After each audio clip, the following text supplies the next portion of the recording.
आपली संस्कृती, आपले संस्कार सदा राहू दे आपल्या सोबत.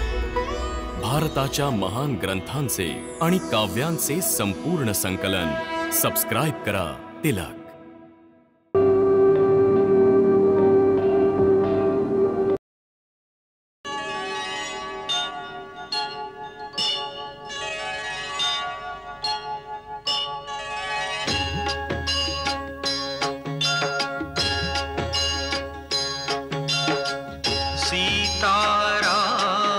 चरित अति पावन, मधुर सरस रस किति मन भावन.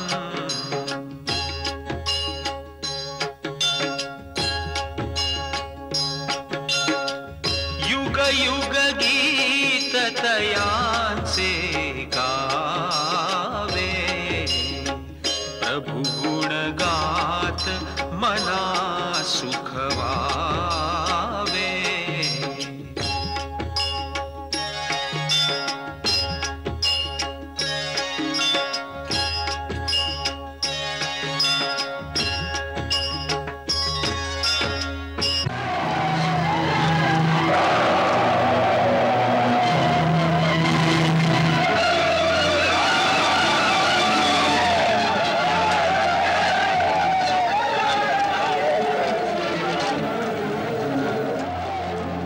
कोण आहे हा? रावण आलाय का? नाही, रावण नाही. मग हा कोण आहे? मकराक्ष. मकराक्ष कोण? रावणाचा भाऊ, सेनाधिपती खरचा पुत्र. म्हणजे जो पंचवटीत होता? होय, तोच. त्याच्या मनातही सुडाची ज्वाला धगधगत असणार.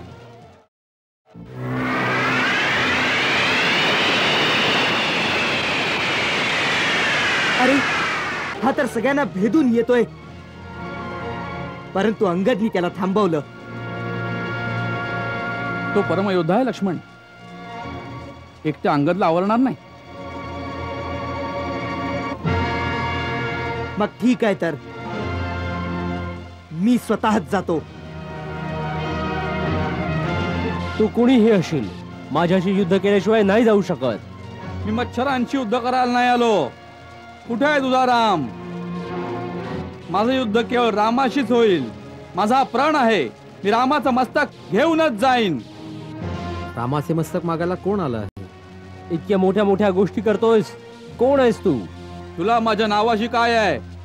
एक वेळ रामाला माझ्या समोर आणून उभा कर. कुठे आहे तुझा राम? कोण आहेस रे तू, ज्याला हेही माहित नाही की जेव्हा कधी श्रीरामांचं नाव घेतलं जातं, मोठ्या आदराने घेतलं जातं. आदर तर वीरांचा होतो, त्याचा नाही जो भेकडाप्रमाणे तोंड लपून बसलेला असतो. जाऊन त्याला सांग, शत्राणीचं दूध प्यायला असेल तर रणभूमीत येऊन सामना करेल. त्याला कोणी युद्धासाठी पुकारत आहे. एखादा उंदीर जेव्हा सिंहाच्या गुहेसमोर येऊन त्याला हाक मारेल, बाहेर ये आणि माझ्याशी युद्ध कर, तर काय त्या सिंहाला हात जोडून त्याच्या समोर येऊन उभं राहिलं पाहिजे?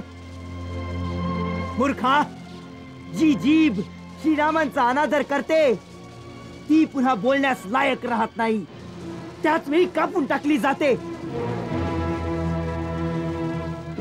तू दूध पिणाऱ्या एका अज्ञान बालकाप्रमाणे तर्क करतोयस. म्हणून मला तुझ्यावर आणि तुझ्यासाठी अश्रू ढाळणाऱ्या त्या मातेवर दया येते. माझी आई एक राक्षस माता आहे. तिला आर्य स्त्रियांप्रमाणे रडणे कडणे नाही माहीत. त्याच आईनं मला आज्ञा केली आहे की त्या रामाचं मस्तक कापून माझ्या समोर आण. मग आता काय होणार? कारण मी असेपर्यंत तुझं श्रीरामांपर्यंत पोहोचणं असंभव आहे. हो, जर तुला आईला प्रसन्नच करायचं असेल तर श्रीरामांच्या चेहऱ्याचं एक चित्र घेऊन जा. त्याच्या दर्शनाने तरी त्या प्रसन्न होतील. हा, मुलांना ज्याप्रमाणे चित्रात चांदोबा दाखवतात त्याप्रमाणे श्रीराम दाखव. लक्ष्मण, अंगद,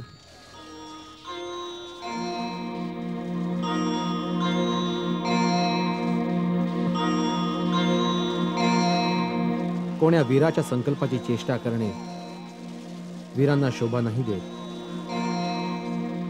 राजकुमार अंगद,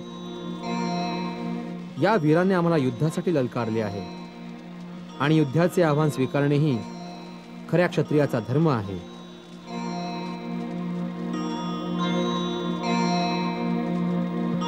हे वीर युवक, मी तुझे हे आव्हान स्वीकार करत आहे. तू माझे मस्तक मागितले आहेस, आपली ओळख नाही दिलीस की कोणत्या अधिकाराने माझे मस्तक दिले जावे. मी राक्षसराज खरचा पुत्र मकराक्ष. माझा अधिकार माझ्या आईच्या संकल्पाशी आहे. माझा अधिकार तुझ्या हातून माझ्या वडिलांच्या वधा कारणानेही आहे. माझे शूरवीर वडील जनपद अधिनायक राक्षसराज खर पंचवटीमध्ये तुझ्याशी युद्ध करताना वीरगतीस प्राप्त झाले. त्यांचा पुत्र होण्याच्या नात्यानं या गोष्टीचा सूड घेण्यासाठी मी तुला युद्धासाठी ललकारतो. माझ्या आईचा हा संकल्प आहे. ज्या रामाच्या बाणानं माझ्या पतीचं शिरविच्छेदन केलंय, त्या रामाच्या कवटीमध्ये भरलेल्या पाण्याद्वारे मी माझ्या वडिलांचं श्राद्ध तर्पण करू शकतो. माझ्या आईच्या या संकल्पाने तुझ्याशी युद्ध करून तुझे मस्तक कापण्याचा अधिकार मला दिलाय. अवश्य, मी तुझ्या अधिकाराचा स्वीकार करत आहे. मी तुला वीर मानतो युवक, की आपले मस्तक संकटात टाकून पित्याच्या शत्रूचे मस्तक घेण्यासाठी रणभूमीत आलास. कुणाचे डोके संकटात आहे, आत्ताच निर्णय होईल. युद्ध तुझ्यात आणि माझ्यातच होईल. इतर कोणी अन्य महायोद्धा मध्ये नाही येणार. बोल, माझं आव्हान मान्य आहे? तुझी प्रत्येक इच्छा पूर्ण होईल वीरसूर. आणि ऐक, मी तुला वचन देत आहे, जर तुझ्या हातून मला वीरगती प्राप्त झाली तर या मस्तकावर तुझा अधिकार असेल. मरणोपरांत मी हे मस्तक तुला दान करत आहे. विभीषण, सुग्रीव, अंगद, तुम्ही सर्व या वचनाचे साक्षी आहात. लक्ष्मणा, काय दादा? माझे हे वचन पूर्ण करणे तुझा धर्म असेल. रघुवंशीयांच्या वचनाचे मोल तू चांगल्या प्रकारे जाणतोस.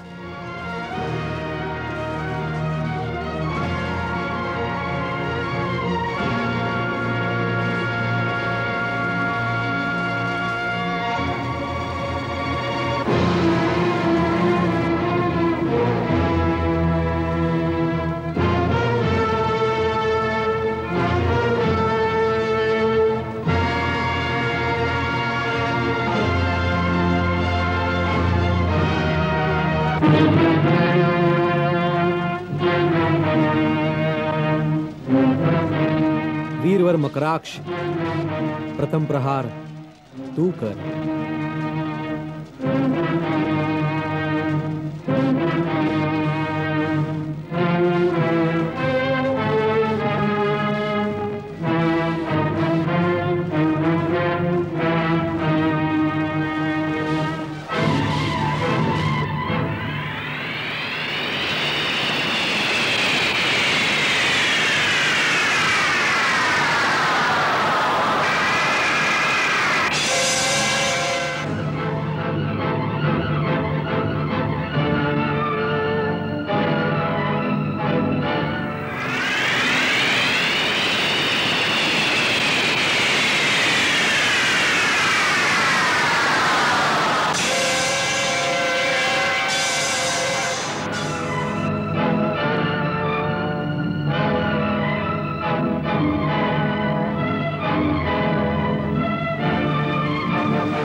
ही माया आहे का तपस्येचे फळ?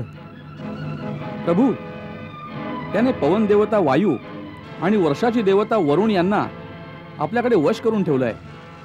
हे सर्व त्याने दिलेल्या दिव्य अस्त्रांचा प्रभाव आहे. आपण जर वायुरास्त्र आणि वरुणास्त्राचे अनुसंधान कराल तर यातून मुक्ती होईल.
आपण तर मायापती आहात. त्या सर्व मायावी पुरुषात जो वास्तविक मकराक्ष आहे त्याची एकच ओळख आहे. केवळ त्याच्याच घावातून रक्त येताना दिसेल. मायावी मकराक्षांचे घावातून रक्त नाही वाहणार.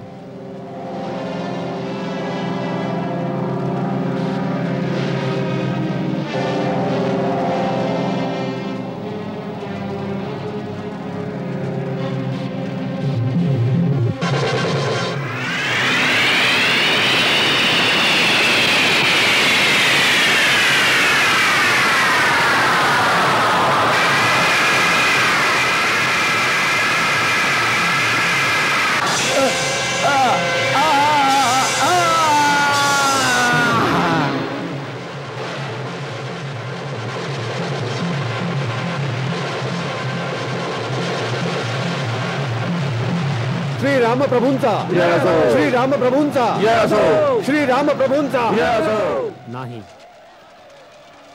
जय तर या महापुत्र योद्ध्याचा, या मातृभक्त प्रचंड पराक्रमीचा. आईच्या संकल्पावर आपले प्राण अर्पण करणारा सुपुत्रा, तुला राम प्रणाम करतो.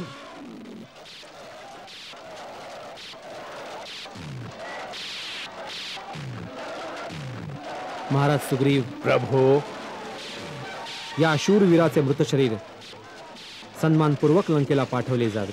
दरयोध्याचा मृत्यू हा रामाचा संकेत, दुस्साहसी दुराग्रही पण ना होई सचेत. प्राणाचा बळी देऊनी मातृभक्त मकराक्ष, अभिमानी खलपुत्र हा पण ना ज्ञान गवाक्ष.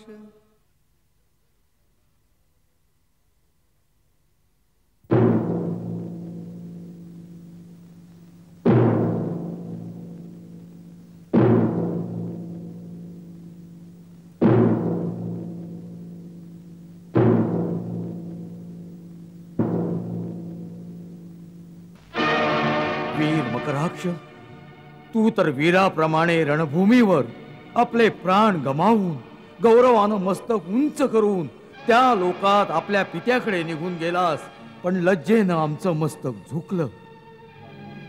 आज आम्ही तुझ्या पित्याचे ऋणी झालो. आम्ही वीरवराला काय उत्तर देऊ, जो आपला पुत्र आमच्याकडे सोपून गेला होता. आम्ही त्याचं वानरांपासून रक्षण करू शकलो नाही. हे पाप आम्ही कसं धुवून काढणार, हे ऋण आम्ही कसं चुकवणार. आज्ञा द्यावी पिताश्री. राम आणि लक्ष्मणाच्या रक्ताचे हे डाग मी आजच धुवून टाकतो. आपले ऋण मी चुकवीन. नाही मेघनाथ, हे ऋण आमचं आहे आणि ते आम्हीच चुकवणार. नाहीतर आम्ही आमचा भाऊ करला काय तोंड दाखवणार.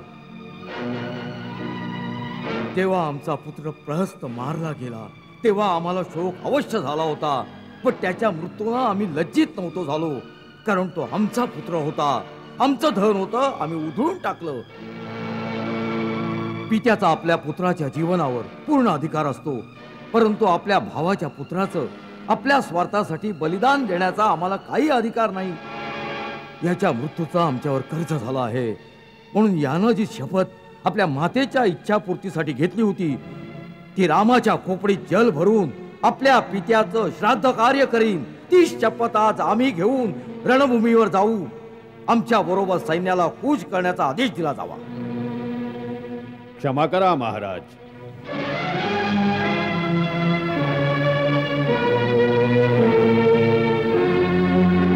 हे रणनीतीच्या विरुद्ध होईल.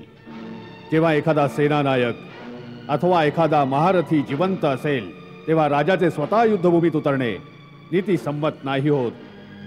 एक तर त्यामुळे राजाच्या शक्तिहीनतेचा आभास होतो, दुसरं सेनापती अथवा महारथीच्या मृत्यूमुळे राजा पराजित नाही होत.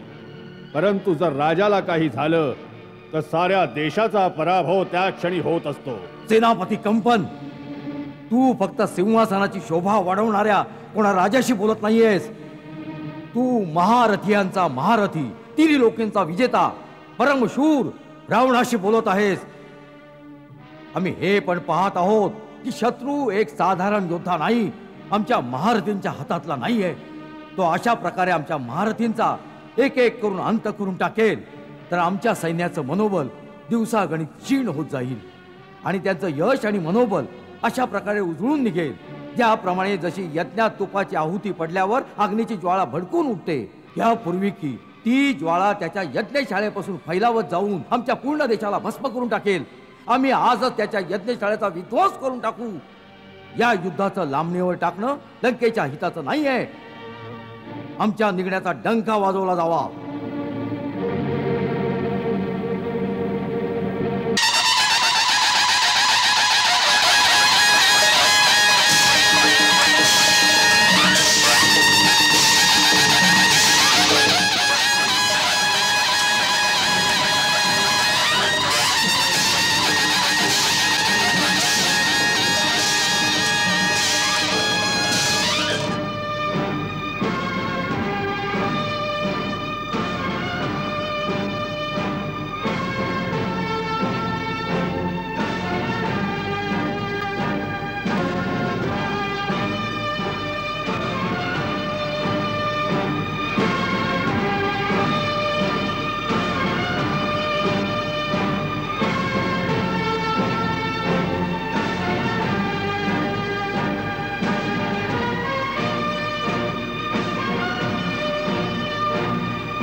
प्रभू, लंका नरेश रावण स्वतः युद्धासाठी येत आहेत.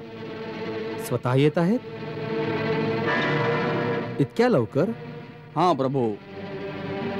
त्याला मकराक्ष आणि प्रहस्तचे मृत्यू सहन नाही झाले. याचा अर्थ हाच आहे, तो आपले संतुलन हरवून बसलाय. युद्धात वीरांचे अशा प्रकारे विचलित होणे उचित नाही होत.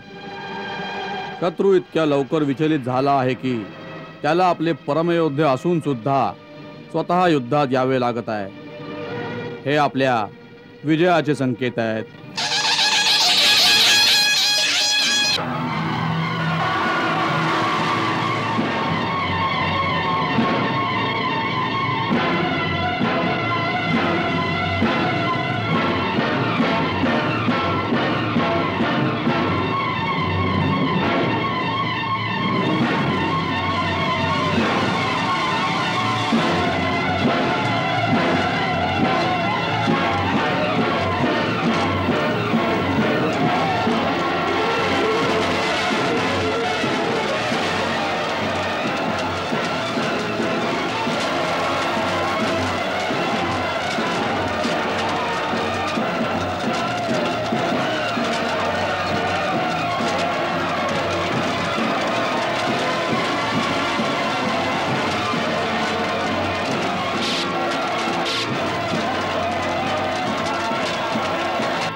आपल्या वीर होण्याचा गर्व आहे. रणभूमीत उभा असलेला रावण युद्धाचं आव्हान देत आहे. कोणी? रावण, इथे तर एकापेक्षा एक असे वीरच वीर आहेत. तू ज्याच्याशी हरू इच्छितोस त्याला स्वतःच निवड. सुग्रीव, त्या दिवशी शेपूट घालून पळून गेला होतास, आज आमच्या समोर यायला लाज नाही वाटत तुला? जा, रावणाशी युद्ध करणं तुझं काम नाही. तो वनवासी कुठं आहे? राम, ऐकलंय त्याला युद्ध करण्याची मोठी आकांक्षा आहे, म्हणून आज आम्ही स्वतः पहिल्याच दिवशी आलो आहोत. कारण हे युद्ध टाळून आम्ही लांबू इच्छित नाही. यामध्ये फक्त तुझ्यासारखे बिचारे निर्दोष गरीब प्राणी जे त्याच्या भडकवण्याने लंकेवर हल्ला करून आले आहेत, बिचारे फुकटात मारले जाणार आहेत. यापेक्षा हे चांगलं आहे की त्याला बाहेर काढा, ज्यामुळे त्याची युद्धाची अभिलाषा पूर्ण होईल आणि आम्ही त्याला या दुष्टपणाच्या बदल्यात प्राणदंड पण देऊन टाकू, ज्यामुळे लंकेवर वाकडी नजर ठेवण्याचं धाडस दुसरं कोणी करू शकणार नाही.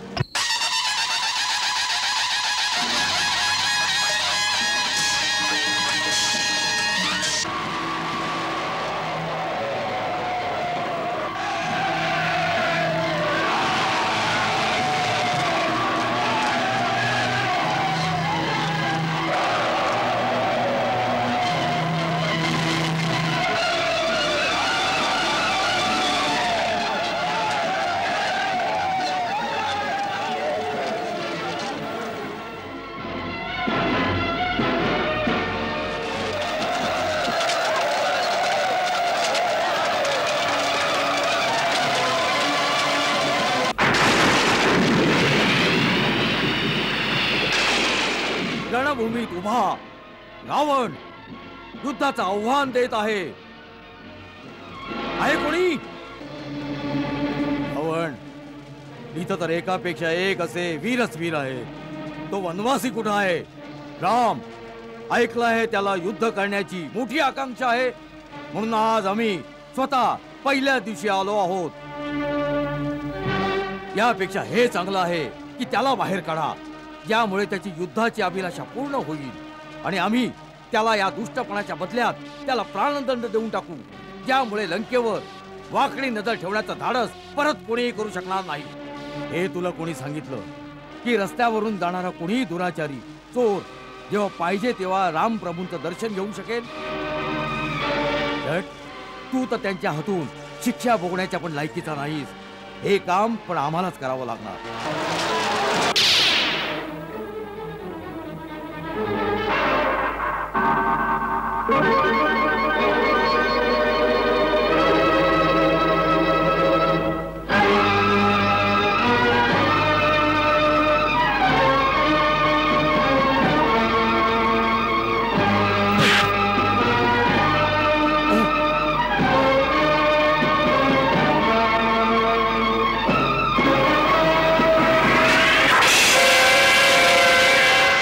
निर्लज्जा, एका निशस्त्र योद्ध्यावर बाण चालवतोयस. तुला तर युद्ध धर्माचे नियमही माहित नाहीयेत. तुला रणभूमीवर कुणी पाठवलं? जा, युद्ध धर्माचे शिक्षण घेऊन ये. जो रणभूमीत आला हर प्रकाराने वध करण्याच्या योग्यतेचा होऊन जातो. राक्षस वीरांचा हाच धर्म आहे. आम्ही या मानवीय भावनांच्या निर्बलतेत फसत नाही. युद्धाचं एकच ध्येय आहे, जय. तो कशाही प्रकाराने हो. तू ठीक सांगतोयस. नियम, नीती, धर्म ह्या सर्व गोष्टींची तुझ्यासारख्या लंपट दुराचाराचं काय नातं? या तर सभ्य लोकांच्या गोष्टी आहेत. तुझ्यासारख्या असभ्य जनावरांना अशा गोष्टी कधीच नाही समजणार. तुझ्या शिवीचं उत्तर माझा हा पहिला बाण देईल.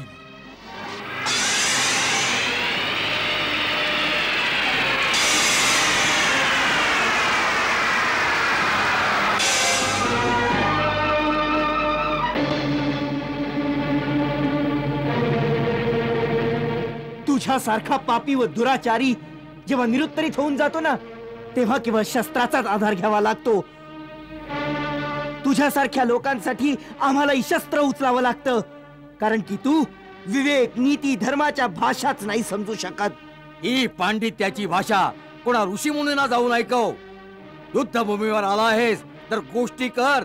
शस्त्राच्या झंकाराने शस्त्रच प्रश्न विचारतील, शस्त्र त्याचं उत्तर देतील. हाच नियम आहे इथला.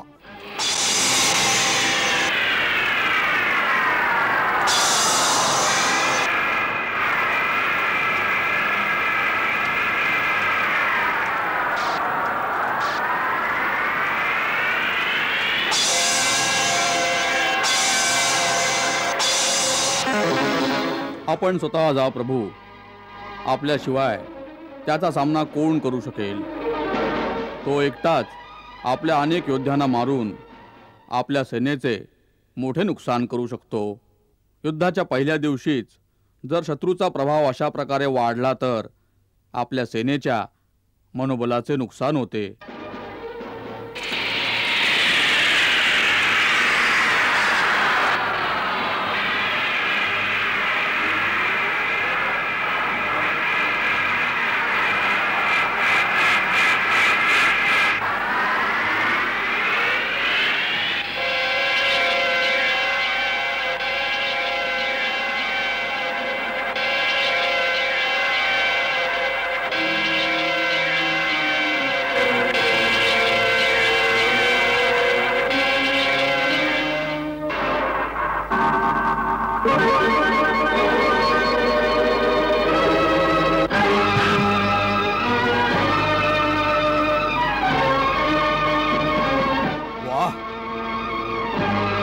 रावणाचे पाय पण डगमगले. काय बात आहे. एक संधी आम्हाला पण द्या.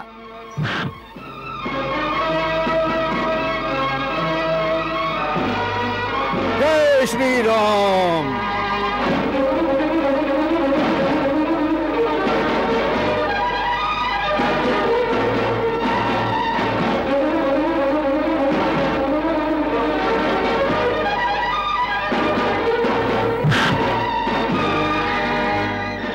वा रावण वा.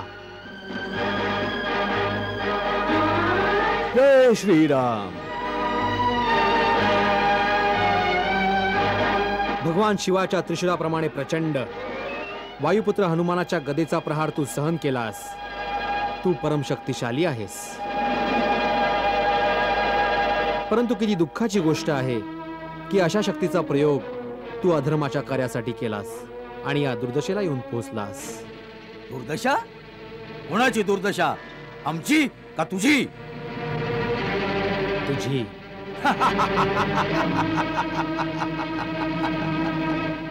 एका वनावनातून भटकणाऱ्या वनवाशीला सुवर्ण लंकेच्या सिंहासनावर बसलेल्या त्रिभुवन विजयी लंकेशाच्या वैभवात दुर्दशा दिसत आहे. राम, तू आपल्या वाक्पटुतेच्या जादूनं या अज्ञानी वानरांना भ्रमित करू शकतोस, रावणाला नाही. भक्त आणि ज्ञानी यात हेच अंतर असतं. भक्त अशिक्षित असो, मूर्ख असो, परंतु हृदयाचा खरा आणि मनाचा सरळ असतो. परंतु ज्ञानी तुझ्यासारखा दुष्ट पण असू शकतो. ज्याच्या हृदयात अधर्म आणि कपट असते त्याची अवस्था तुझ्यासारखी होते.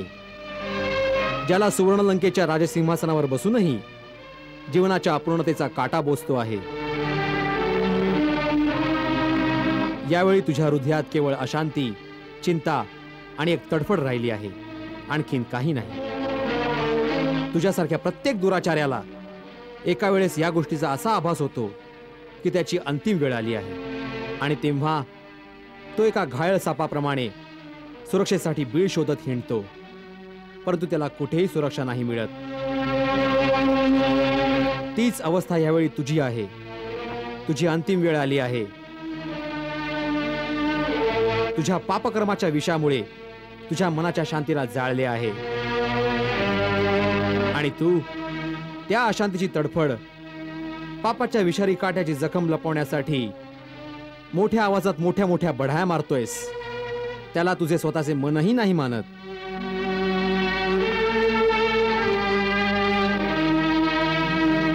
रावण, ह्याच अवस्थेचे नाव दुर्दशा आहे.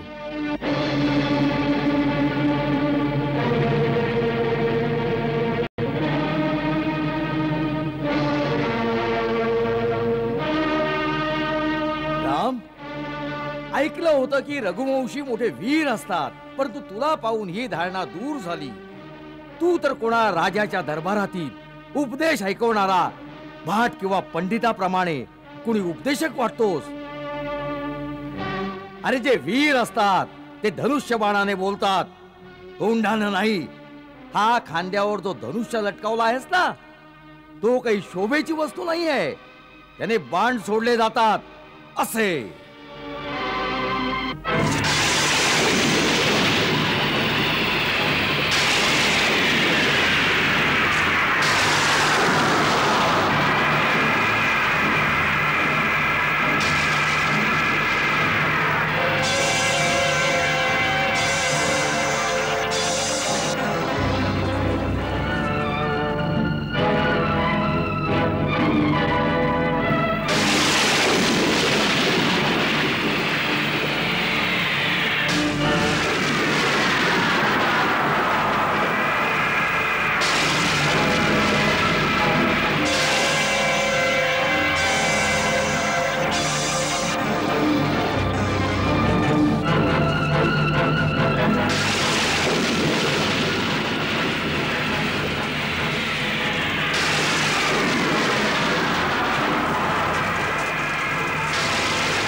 रावण केवळ पाशवी बल आणि अस्त्रशस्त्रांच्या मोजणीने युद्ध नाही जिंकली जात.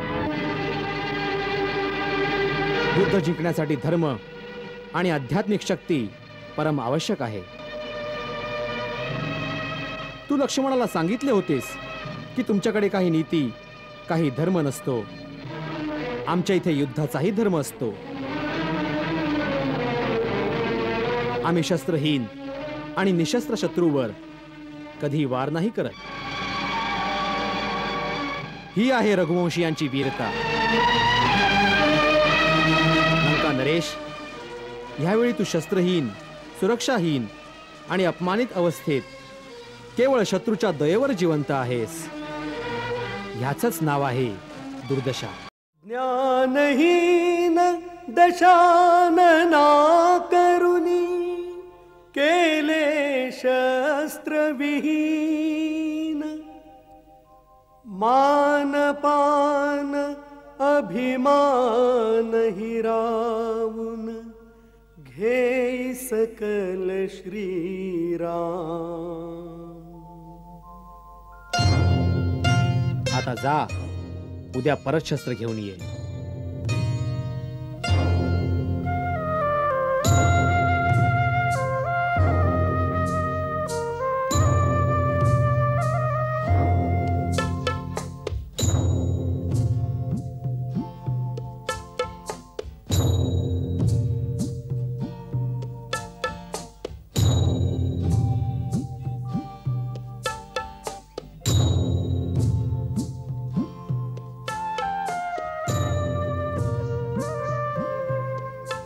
लुकवुनी मानही लपवुनी चेहरा हरण्याच्या शंकेने तळमळे असा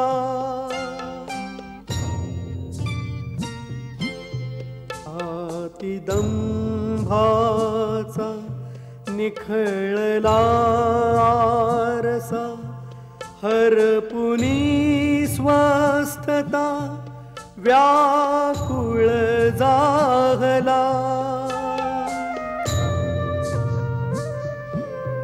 रावणा आजही हाच आभास हो रामाच्या रूपे काळ आला कोण करणार रक्षण आता इथे निमंत्रण दिले काळा स्वयं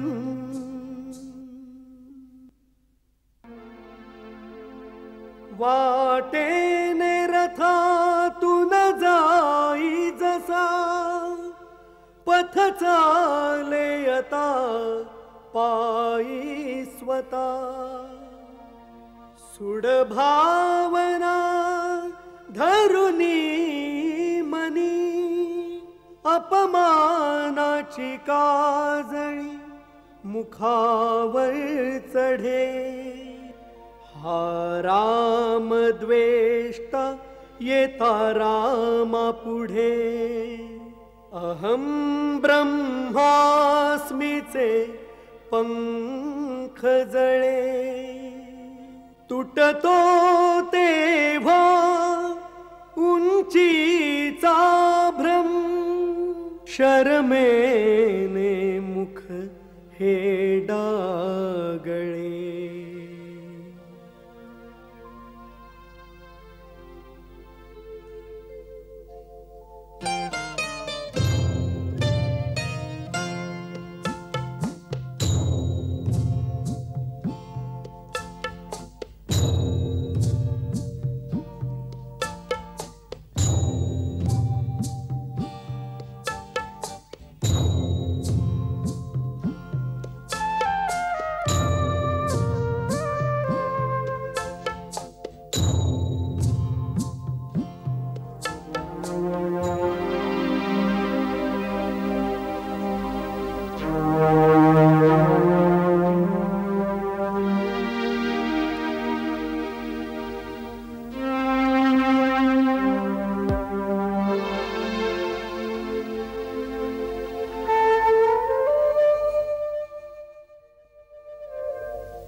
नमस्कार आजोबा.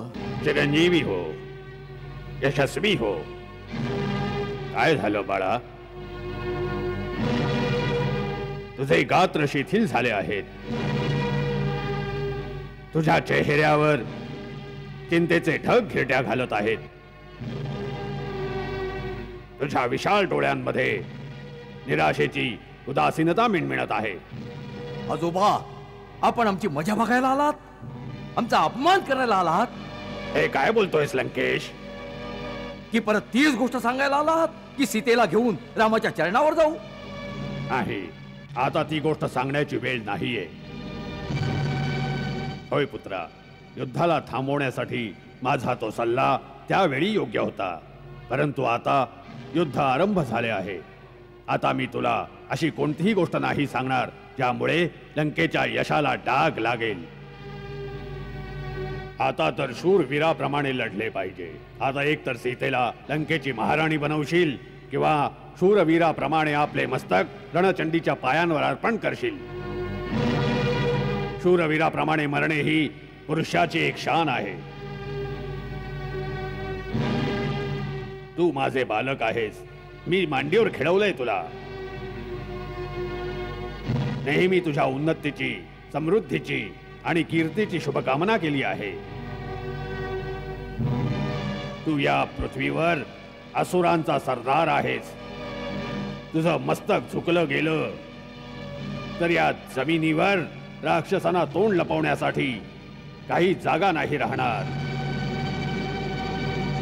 मी हे विचारायला आलो आहे की तू इतका निरुत्साही का झाला आहेस?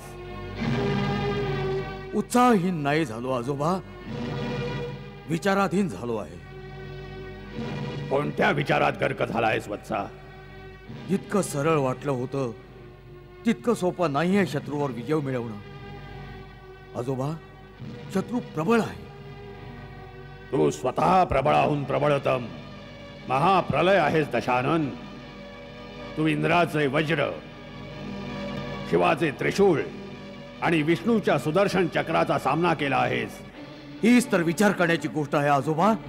त्या वनवासी रामाचा बाण जेव्हा कमानीवर चढतो तेव्हा चतुर्मुख ब्रह्माप्रमाणे दिसू लागतो, आणि जेव्हा धनुष्य सुटतो तेव्हा सहस्त्रमुख विष्णूप्रमाणे होतो, आणि जेव्हा प्रहार करतो तेव्हा रुद्राप्रमाणे प्रलयंकारी बनतो.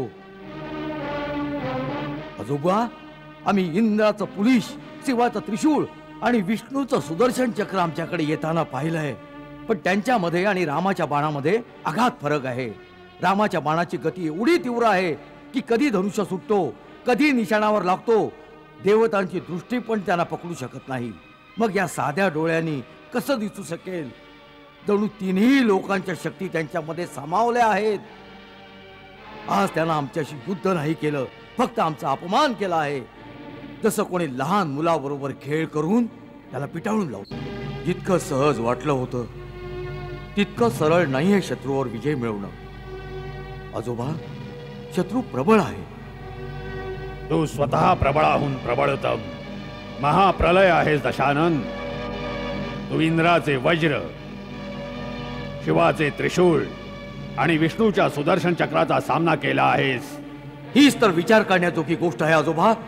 त्या वनवासी रामाचा बाण जेव्हा कमानीवर चढतो, जेव्हा चतुर्मुखी ब्रह्मा समान दिसतो, आणि जेव्हा बाण सुटतो तेव्हा सहस्त्रमुखी विष्णू सारखा होतो, आणि जेव्हा प्रहार करतो तेव्हा रुद्राप्रमाणे प्रलयंकारी होतो. आजोबा, आम्ही इंद्राचे पुलिश, शिवाचे त्रिशूल आणि विष्णूचं सुदर्शन चक्र आमच्याकडे येताना पाहिलं आहे. परंतु त्यांच्या आणि रामाच्या बाणात बराच फरक आहे. रामाच्या बाणांची गती इतकी तीव्र आहे की केव्हा धनुष्य सुटतो आणि केव्हा निशाणावर लागतो देवतांची दृष्टी सुद्धा पकडू शकत नाही. मग या साध्या डोळ्यांना कसं दिसू शकेल? जणू काही तिन्ही लोकांच्या शक्ती त्यांच्यात समवल्या आहेत. आज त्यांना आमच्याशी युद्ध नाही केलं, फक्त आमचा अपमान केला आहे. जसं कोणी लहान मुलाबरोबर खेळ करून त्याला पळवून लावतो. हे तर आणखी चांगले झाले. पहिल्या दिवशीच तुला शत्रूचा अंदाज आला. कळा, पहिल्या विजयाला अंतिम विजय नको समजूस, आणि पराजयाच्या पहिल्या झटक्यास शेवटपर्यंत पराजय नको मानूस. शत्रूच्या बलसामर्थ्याचा अंदाज घेऊन युद्ध कर. त्यासाठी आम्ही आठही दिशांना राक्षस जातींना एकत्र करण्यासाठी दूत पाठवले आहेत. आणखी कोठे दूत पाठवण्याची काय आवश्यकता आहे? जेव्हा परम शक्तिशाली तुझा भाऊ कुंभकर्ण तुझ्या घरातच झोपला आहे, हीच वेळ आहे त्याला जागव. वानर सेनेसाठी तो एकटाच पुरेसा आहे. जागव त्याला. आश्चर्याची गोष्ट आहे, आजवर ही गोष्ट माझ्या नजरेत कशी नाही आली. आजोबा, आपण माझ्या समस्येचं समाधान केलं. नायक विरूपाक्ष, जा कुंभकर्णाच्या शयन कक्षात जा, त्याला जागव आणि त्याला लंकेश्वराचा संदेश ऐकव. आज लंकेला कुंभकर्णाची आवश्यकता भासत आहे. जा. जशी आज्ञा महाराज. सीते, सीते, तो दिवस आला आहे मुली, जेव्हा तुझ्या मनमंदिरातील बसलेली मूर्ती तुझ्या समोर प्रत्यक्ष उभी राहील. स्वप्नात स्वप्न केव्हापर्यंत दाखवणार आहेस माते? स्वप्न सत्य होण्याची भूमिका तर युद्धाच्या पहिल्या दिवशीच तयार झाली होती राणी. युद्ध सुरू झालंय. म्हटलं जातं की प्रथम मार देईल तोच वीर. आज तेच सत्य झालं आहे. पहिल्याच दिवशी त्या वानरांना तुच्छ समजणाऱ्या घमंडी राक्षसांच्या वीरांना श्रीरामांच्या सेनेने पराभूत केले आहे. खरंच याचा प्रभाव पापी रावणावर कधी पडणार? पडलेला आहे. पहिल्या दिवशी तुझ्या परमवीर पतीने त्याला निशस्त्र करून युद्धाच्या भूमीत सगळ्यांच्या समोर अपमानित करून पाठवला आहे. हे सांगून की निशस्त्र्यावर आम्ही रघुवंशी वार नाही करत. जा, उद्या परत ये. मग काय, तो एका घायाळ सापाप्रमाणे तडफडत राहिला आहे. त्याचे मनोबल तुटलेलं आहे आणि मी ऐकलंय की तो आपला भाऊ कुंभकर्ण याला जागवणार आहे.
कानाजवळ जाऊन जोरात वाजवा.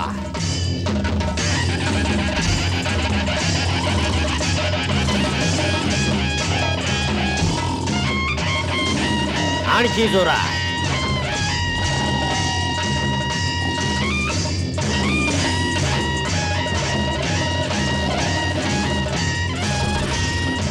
आणखी जोरात.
जोरात वाजवा. आले मारा. नगारे जोरात वाजवा.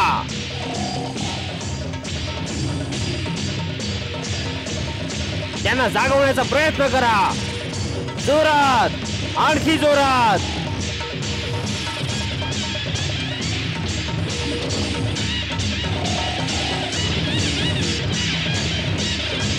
मी तर थकलो. मला तर जोराची भूक लागली आहे. भूक. महाराज कुंभकर्णांच्या भोजनाची तयारी केली जावी. नक्कीच त्याच्या सुगंधाने महाराज उठतील.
महाराज.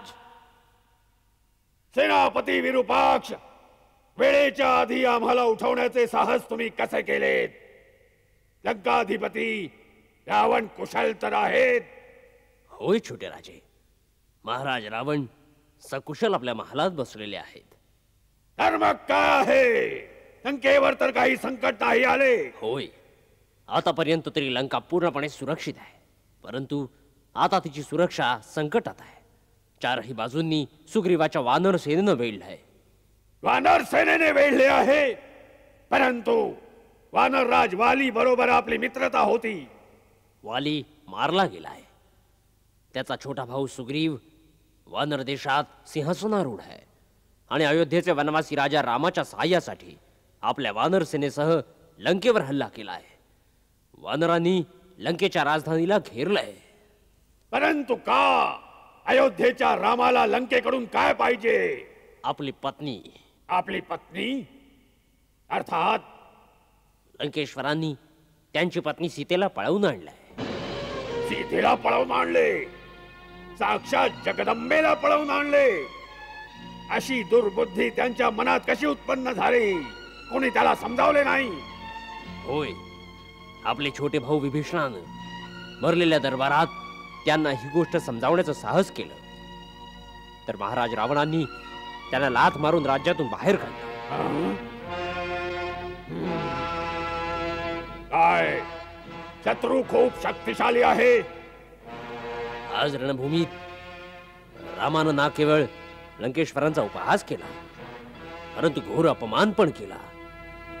निशस्त्र करून हे सांगून सोडून दिलं की जा आता थकला अशी मी थकलेल्या निशस्त्र शत्रूवर हल्ला नाही करत.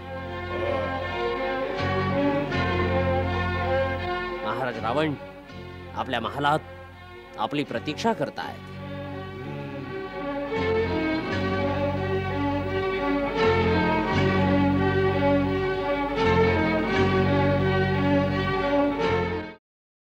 वाह, कुंभकर्ण जागा झाला. होय महाराज, श्रीमान कुंभकर्ण नगरातून येऊन आपल्या दर्शनाला येत आहेत. श्रीमान कुंभकर्णांना पाहून नगरात उत्साहाचं वातावरण पसरलंय. आता चारही बाजूला उत्साह दिसू लागेल. आम्ही विलास भवनाच्या छतावर जातो. वीर वर कुंभकर्णाला तिथंच भेटतो.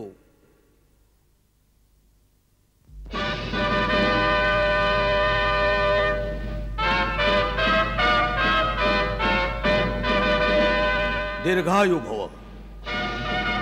महाराज, मला जे विरूपाक्षाने ऐकवले आहे काय ते खरे आहे का? यावेळी वानर सेनेने लंकेभोवती घेरा घातला आहे आणि लंकेवर संकटाचे ढग पसरले आहेत. होय तात, यावेळी लंकेवर संकट आलं आहे म्हणून तुला आवेळी उठवण्यात येत आहे. कारण की आमच्या सगळ्यांच्या आशा तुझ्यावर केंद्रित आहेत. शत्रूनं थोड्याच वेळात आपल्या प्रमुख योद्ध्यांना मारलं आहे.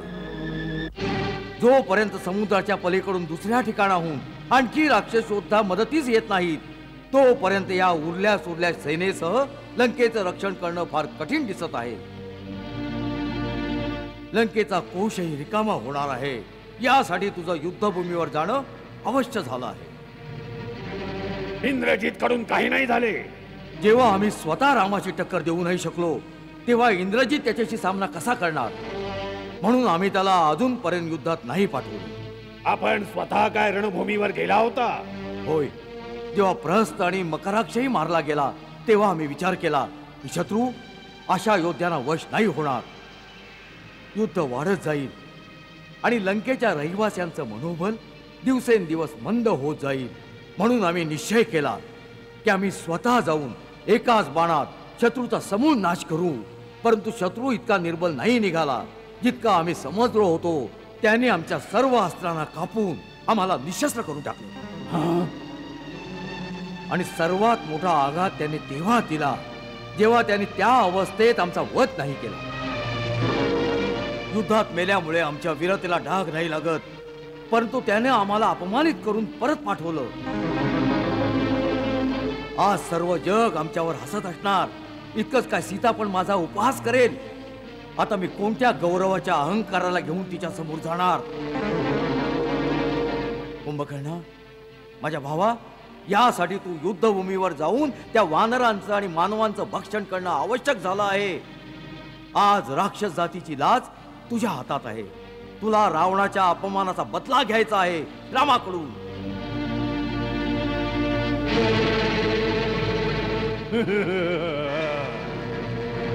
तिन्ही लोकांचा विजेता रावण, ज्याच्या पुढे शस्त्रहीन, श्रीहीन आणि मानहीन होऊन राहिला, त्यावर सुद्धा आपण या गोष्टीवर लक्ष नाही दिलं की वास्तवात श्रीराम कोण आहेत. कुंभकर्ण,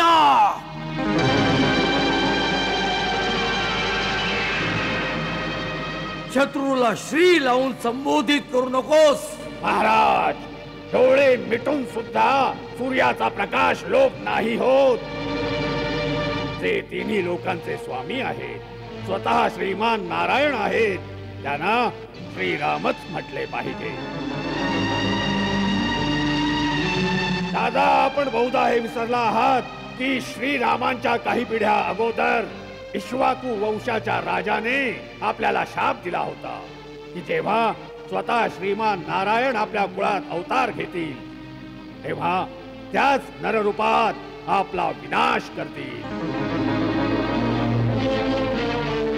ही गोष्टही विसरलात जी नारदाने मला सांगितली होती की विष्णूने राक्षसांचा नाश करण्यासाठी अयोध्यापती दशरथाच्या घरी जन्म घेतला.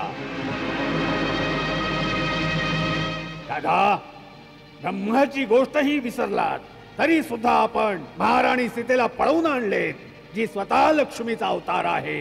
आम्हाला आमच्या बहिणीच्या अपमानाचा बदला घ्यायचा होता. आमच्या बहिणीच्या वधाचा प्रतिशोध काय आमचं कर्तव्य नाहीये? होतं, पण ते कार्य वीरांप्रमाणे करायचं. चोरांप्रमाणे एका स्त्रीचं हरण करून काय आपलं मस्तक गौरवाने उंच झाले आहे. शूर्पणखा तर माझीही बहीण होती. आज मला ज्या प्रकारे उठवले आहे त्या दिवशी किंवा हे हीन कार्य करण्यापूर्वी मला जागवलं असतं तर मी सांगितलं असतं की प्रतिशोध कसा घेतला जातो. राजासाठी उचितच नाही पण आवश्यकही आहे की तो प्रत्येक महत्वपूर्ण कार्य आपले परम विद्वान आणि खऱ्या हितैषी मंत्र्यांच्या सल्ल्याने केले पाहिजे. राजाला चापलूस आणि अशा स्वार्थी मंत्र्यांच्या गोष्टीत नाही फसलं पाहिजे जे आपले स्वतःचे हित आणि अर्थ स्वार्थासाठी राजाच्या बरोबर आपल्या देशालाही शत्रूच्या हातात विकू शकतात. अशाच मंत्र्यांसाठी शास्त्र सांगते की विनाश यंतो भर्तारम सहिताः शत्रुभिर्बुधैः विपरीतानि कृत्यानि कारयन्तिः मंत्रिणः तान भर्ता मित्र संकाशान अमित्रान मंत्र निर्णय व्यवहारेण जानियात सचिवानु उपसंहितान. कुंभकर्ण, ही वेळ शास्त्र ऐकवण्याची नाहीये. प्रत्येक गोष्ट आपापल्या वेळी योग्य असते.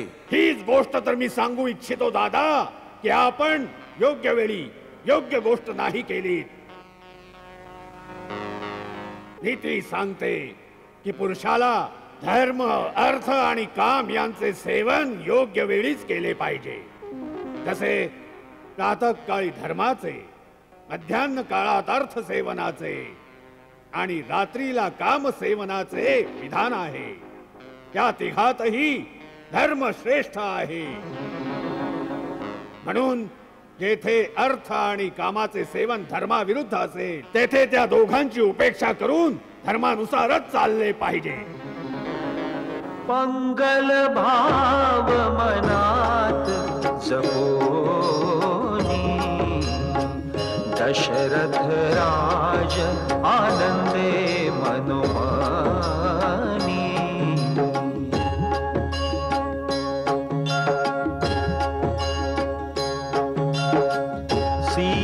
सीताराम चरित अति पावन मधुर सरस रस किति मन भावन.